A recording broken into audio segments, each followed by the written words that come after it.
میرے گھر والے کہنے لگے کھانا چھوڑ دیں، پہلے اس کی بات سن لے۔ میں نے کہا پتر کیا ہوا، کسی نے مارا ہے کسی استاد نے؟ کہنے لگے نہیں حضرت، گھر فون کیا تھا تو میری اماں اور ابا کی لڑائی ہو رہی ہے۔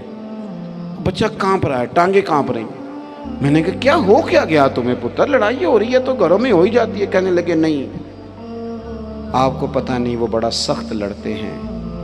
میرے والد جب میری والدہ کو مارنے کے لیے آگے بڑھتے ہیں تو ہم سارے چار پنجوں کے نیچے چھپ جاتے ہیں، ہمیں خوف آتا ہے، وہ منظر خطرناک ہوتا ہے۔ یہ کون تکلیف دے رہا ہے اپنے بچوں کو؟ یہاں بیٹھے ہمارے ہاں میلوں دور رہتے تھے اس کے گھر والے، تو وہ تکلیف میں تھا، تو گھر میں کیا کیفیت ہوگی؟ اگر حوصلہ ہو، صبر ہو، قناعت ہو، اللہ کے دیے ہوئے تھوڑے رزق پر ہمیں راضی رہنا آتا ہو، ہمارے گھروں میں سکون آئے، اطمینان آئے، ہم جو زندگی بڑی خوشی خوشی گزار سکتے ہیں۔ ہمارے مزاجوں کا لالچ، ہماری طبیعتوں کی بے راہ روی، ہماری جھوٹی انا کا بت، ان ساری چیزوں کو ختم کر دیتا ہے۔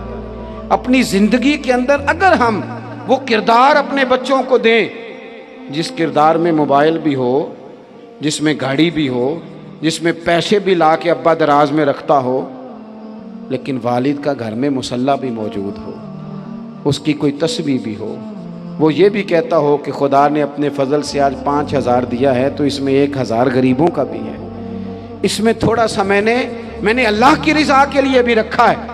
اگر کوئی مشکل آ جائے تو وہ باپ اور ماں کو صبر کرتا ہوا دیکھتے ہوں، اگر ایک باپ کر بات کرے تو دوسرا برداشت کرتا ہو۔ خدا را اپنی اولادوں کو اس اذیت کا شکار نہ کرو۔ اپنے گھروں کے اندر وہ خودداری، وہ پیار، وہ وقار، وہ محبت، وہ انداز۔ آپ تھکے ہوئے ہیں کوئی شک نہیں، آپ بہت سارے مسائل کا باہر شکار ہوں گے کوئی شک نہیں، لیکن آپ باہر سے تھک کے آئے ہیں، اور اگر آپ باہر اپنی فیکٹری کے مالک ہیں اور دفتر کے بڑے ہیں تو گھر میں بھی تو آپ بڑے ہیں نا۔ آپ کی ماں بھی تو انتظار کر رہی ہے، اس نے بھی تو دکھڑا سنانا ہے نا آپ کو۔ آپ یہ دیکھیے کہ آپ کے بچے بھی تو انتظار کر رہے ہیں، وہ چاہتے ہیں کہ ابا آ کے بیٹھیں تو ہم ان کے سینے پہ چڑھ کے تھوڑا کھیلیں۔ آپ کی اہلیہ منتظر ہیں، کچھ باتیں بیوی کسی اور سے نہیں کہہ سکتی، صرف اپنے شوہر سے کہتی ہے، لیکن وہ تو آتے ہی جلال میں آ گئے صاحب، وہ کہنے لگے تو بڑی نالائق ہے، میں تھکا ماندہ آیا ہوں اور تو نے مجھے کہانی سنا دی ہے۔ وہ اس خاتون سے شدت کے ساتھ پیش آنے لگے۔ میرے رسول پاک کی حیات نور کو دیکھو، حضرت ام ایمن حضور کی رضائی والدہ ہیں، ان کی بھی خدمت ہو رہی ہے، حضرت حلیمہ سعدیہ آ رہی ہیں تو خدمت ہو رہی ہے، حضرت عباس حضور کے چچا ہیں تو کریم فرماتے ہیں میرے چچا ہیں باپ کی جگہ پہ۔ حضور دوست احباب صحابہ غلاموں سب کے ساتھ پیار کر رہے ہیں، 9 ازواج مطہرات ہیں گھر کے اندر، اور کیفیت یہ ہے کہ حضور صرف ان کی ضرورتوں کا ہی خیال نہیں کرتے، خواہشات کا ہی خیال نہیں کرتے، بلکہ میرے کریم کا طریقہ یہ ہے کہ کوئی بندہ آج بول کیا رہا ہے، وہ کہاں کھڑا ہے آج، اس کے جملے کس طرح کے ہیں، اس کا لہجہ کس طرح کا ہو گیا ہے اور اسے ٹھیک کیسے کرنا ہے، محبوب اس کا خیال فرماتے، توجہ کرتے۔ میں کہتا ہوں کہ ہم سب کو شوق آیا ہے آرام کرنے کا۔ میں صبح 11 بجے سے پہلے اپنے گھر سے نکل آیا تھا،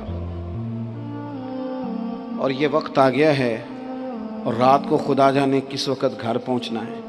کئی دفعہ کیفیت یہ ہوتی ہے کہ گاڑی سے اترتے ہیں تو پھر دل کرتا ہے کہ کوئی اٹھا کے چلائے نہ کبھی، اس کے باوجود بہت سارے لوگ ناراض رہتے ہیں کہ ہم سے مل کے نہیں گئے، فوٹو نہیں کھنچوا کے گئے، فلانی جگہ چائے نہیں پی کے گئے۔ یہ تسلسل ہے، لیکن میں جتنا مرضی تھکا ماندہ گھر جاؤں گا نا، کبھی ایسا نہیں ہوا کہ میں گھر جاؤں تو بڑی ٹینشن میں جاؤں۔ میری گھر والی ایک دن مجھ سے کہنے لگی آپ نے کبھی نہیں کہا کہ میں تھکا ہوا آیا، بندہ تھک بھی تو جاتا ہی ہے نا، کبھی کہاں کرے نا۔ میں نے اسے کہا پتہ کیوں نہیں کہتا، اس لیے نہیں کہتا کہ میں نہیں چاہتا کہ میرے بچے یہ کہیں کہ ہم نے دین نہیں پڑھنا، ہمارا باپ تو بڑی مشکل میں ہے۔ ہم اپنے کام کے بارے میں اپنے گھر میں شکوے کرتے ہیں، آپ کسی بچے سے پوچھ لیں کون سا کام کرنا ہے، کہنا جڑا ابا جی کر دے رہے وہ نہیں کرنا۔ کیوں کہ ابا جی ہر روز تو کہتے ہیں میں بڑا الجھ گیا ہوں، یہ کام بڑا مشکل ہے۔ میں چاہتا ہوں کہ میں اپنے بچوں کو یہ بتاؤں کہ پتر میں تو جدھر جاتا ہوں پھول ہی پھول ہیں، میں تو جدھر سے گزرتا ہوں محبت ہی محبت ہے، میں تو جدھر سے دیکھتا ہوں دعائیں ہی ملتی ہیں، تاکہ ان کا شوق پیدا ہو۔ میرے عزیز، آپ تھوڑا سا دل بڑا کریں۔ اگر آپ ایک کی وجہ سے پورا گھر سکون میں آ جاتا ہے تو آپ دل بڑا کیوں نہیں کرتے؟ جگہ ڈھونڈتے ہیں بس مجھے کوئی تنگ نہ کرے، کوئی میری باپ ماں بدولت کو کوئی پریشان نہ کرے۔ بخاری شریف سنیے، حضرت عائشہ صدیقہ رضی اللہ تعالیٰ عنہ بیٹھی ہیں، حضور فرمانے لگے عائشہ آج ایک بات نہ بتاؤں تمہیں؟ یا رسول اللہ بتائیے۔ حضور فرمانے لگے جب تم مجھ سے ناراض ہوتی ہو تب بھی مجھے پتہ چل جاتا ہے، اور جب راضی ہوتی ہو پھر بھی پتہ چل جاتا ہے۔ تو حضرت سیدہ عائشہ صدیقہ بات سن کے بڑی خوش ہوئیں، یا رسول اللہ وہ کیسے؟ حضور فرمانے لگے کبھی کبھی تم قسم اٹھاتی ہو۔ یا رسول اللہ ہاں۔ فرمایا جب ہوتی ہو نا راضی، خوش، تو پھر کہتی ہو مجھے رب محمد کی قسم صلی اللہ علیہ وسلم، پھر تم میرے نام کے ساتھ رب کریم کا نام ملا کے قسم اٹھاتی ہو، رب محمد کی قسم۔ یا رسول اللہ بالکل ایسے ہی ہے۔ اور فرمایا جب تمہارے دل میں کوئی بات ہوتی ہے نا تو پھر تم کہتی ہو مجھے رب ابراہیم علیہ السلام کی قسم، پھر تم رب محمد نہیں کہتی۔ یہ بخاری مسلم میں موجود ہے۔ حضرت عائشہ صدیقہ نے تو بات سنی تو کھل گئی طبیعت، کہنے لگی کریم صدقے جاؤں، یہاں تک خیال فرماتے ہو؟ کس کے جملے کہاں پہنچ گئے، یہاں تک خیال ہے؟ فرمایا مجھے پتہ چل جاتا ہے کہ تمہاری کیفیت کیا ہے، کہاں کھڑی ہو۔